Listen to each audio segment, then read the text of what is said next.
دیکھیں یہ بات آپ ٹوسٹ نہ کریں، میں معافی چاہتا ہوں. Don't twist facts. میں نے یہ جو 3 مہینے جو پی ٹی ایم غیر فعال ہوا یا فعال ہوا، کیا یہ میں نے کیا ہے؟ بتائیں مجھے کس طرح جو ہماری میٹنگ ہوئی تھی پی ڈی ایم کی، اس میں میاں صاحب شریک تھے. اس میں پچھلی میں بھی تھے بھائی، اس میں شریک تھے. جلسہ کراچی کا اس لیے مؤخر ہوا کووڈ کی وجہ سے، اور محرم کا بھی آمد کا بھی احترام ہے. اور یہ بات رہی کہ مفاہمت کی، میں 2 انٹرویوز میں بات آپ کو بڑی وضاحت کے ساتھ بتا چکا ہوں. پھر میں یہ کہہ رہا ہوں کہ P D M Muslim League نون فری اینڈ فیئر الیکشن چاہتی ہے، آئین اور قانون کی حکمرانی چاہتی ہے.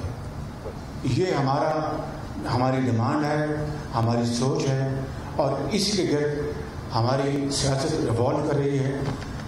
مفاہمت کی جب آپ بات کرتے ہیں تو میں اس کا جواب دے چکا ہوں کہ کیا ان 30 سالوں میں اگر آپ کی بات بحث برائے بحث مان لیں تو کیا اس کے نتیجے میں 30 سال میں میرے صاحب کو کیا ملا؟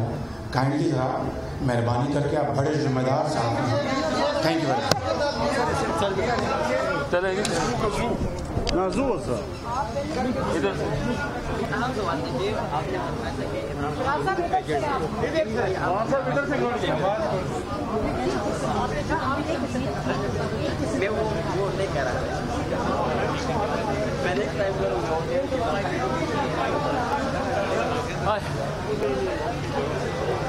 ہاں